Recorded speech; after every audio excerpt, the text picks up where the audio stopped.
Streaming now, this is the Wood TV Live Desk.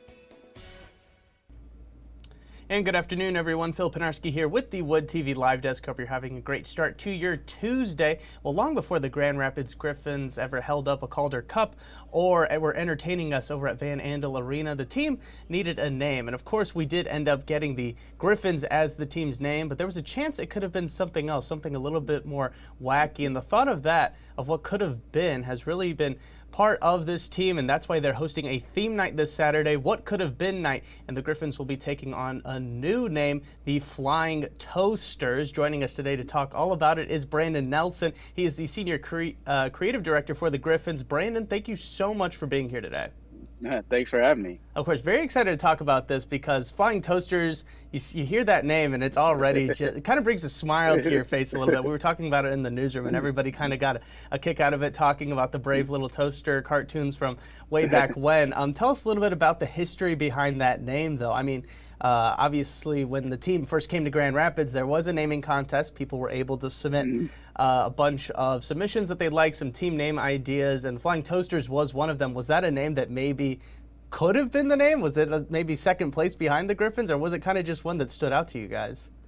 It was one that stood out. So kind of how this all started is, as you said, back in '95, there was a Name the Team contest. I mean, there was maybe close to 1,000 submissions from people all over the world in West Michigan. So, and then a couple of years ago was our 25th anniversary season.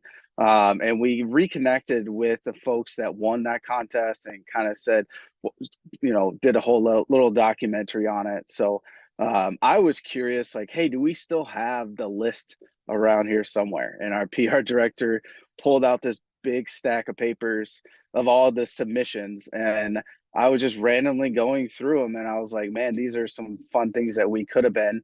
And then that's kind of where the idea sparked out. I was like, be kind of cool if we did a what could have been night. And I was like, what could be the most random thing that the team could ever have been called? And Flying Toasters was one that stood out. And after some research of, is there any other sports team or any team called the Flying Toasters? And that couldn't find anything. So I was like, hey, let's be unique and call ourselves the Flying Toasters one night. And this was a real submission from a fan way back in 1995. And that's as simple as how it came up. It was kind of just, hey, doing our research back when we're revisiting the name back for our 25th anniversary season.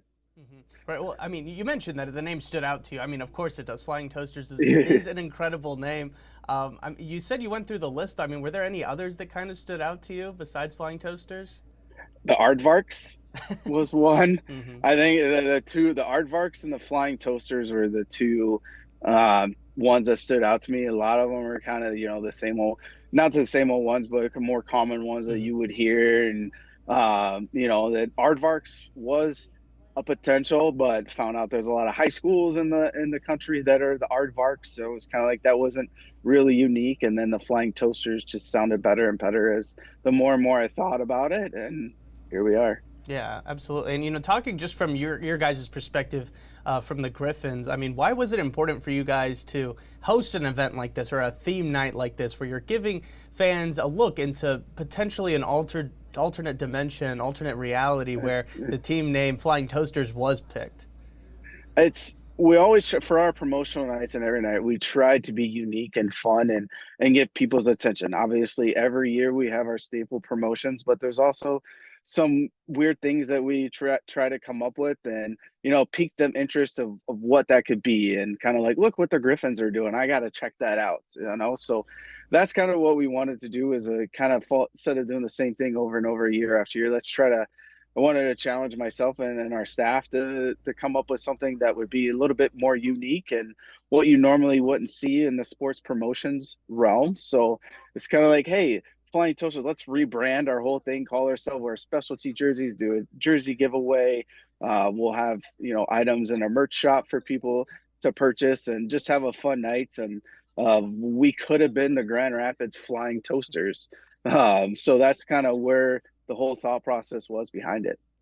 Yeah, definitely something to think about. And Brandon, I'm going to put up a photo right now of these jerseys that you mentioned that the team will be wearing. I mean, they look incredible. Obviously, you've got the red toaster there holding the hockey stick, hockey pucks flying at it. It's got wings, it says flying toasters, the whole shebang, everything you need.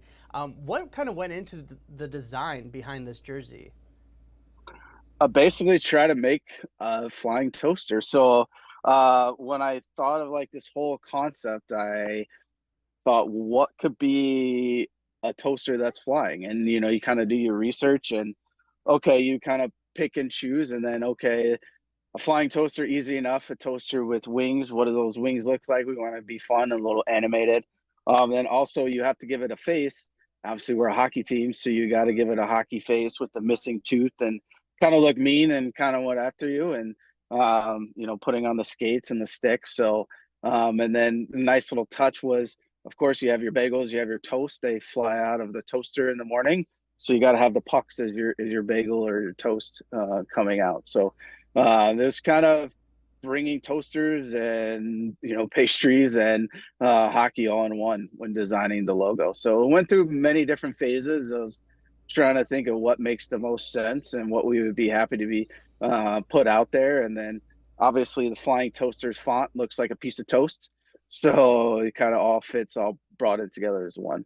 Right. No, I personally love them, and the good news is for other people that have seen the photos of them already and are in love with them as well, the first 2,500 fans that show up to Van Andel Arena for Saturday's game will actually be getting a replica Flying Toasters jersey as well, something to kind of commemorate the night and again kind of step into that alternate reality a little bit. Brandon, we do appreciate you taking time out of your day to talk to us about this special event, the crossover into the Flying Toasters for the Griffins. But if that wasn't enough to kind of spark people to come on out Saturday night, it also, that game against the Belleville Senators is sort of kicking off the Great Skate Winterfest that will be taking place Saturday into Sunday. It's over at Rosa Parks Circle. It's always a great time. Talk to us a little bit about what you guys have planned this time around. Yeah, it's our annual Great Skate down at Rosa Parks Circles, like you said, and it's all helped to raise money for the Griffins Youth Foundation, which provides many different avenues or different resources for children in the West Michigan area, but specifically providing them with resources to enjoy the game of hockey with ice time, equipment. There's also a lot of learning phases of part of the program as well. So all of it is designed to help raise money for that organization. And then so we have all of our whole team comes out one by one. We have a couple guys every hour on the hour coming out with skating with fans around Rosa Parks Circle. You take pictures, sign autographs. We'll also have a bunch of different silent auction items. So it's just a great time and give back to community. And like I said, it's a 24-hour thing. We always kick it off at the end of January. So it's always a fun time. So come on down and check it out. And hopefully the weather does hold up on that. And again, it's just going to be a great time, really, just for the Griffins, obviously with the game, and then also with the Great Skate. Brandon, thank you so much for stopping by. I do want to remind everybody one last time, while I put the photo up here of those Flying Toasters jerseys, that the first 2,500 fans in attendance for the Grand Rapids Griffins game against the Belleville Senators this Saturday will get one of those jerseys and also enjoy some great hockey and really just be in the prime location for when the Great Skate begins later on following the game at 10 p.m. Brandon, thank you so much for stopping by today. We really do appreciate it. Thanks for having me. Of course. And I want to thank everybody else for tuning in to this latest edition of the Wood TV Live Desk. I'm Phil Pinarski, and we hope you have a great rest of your day.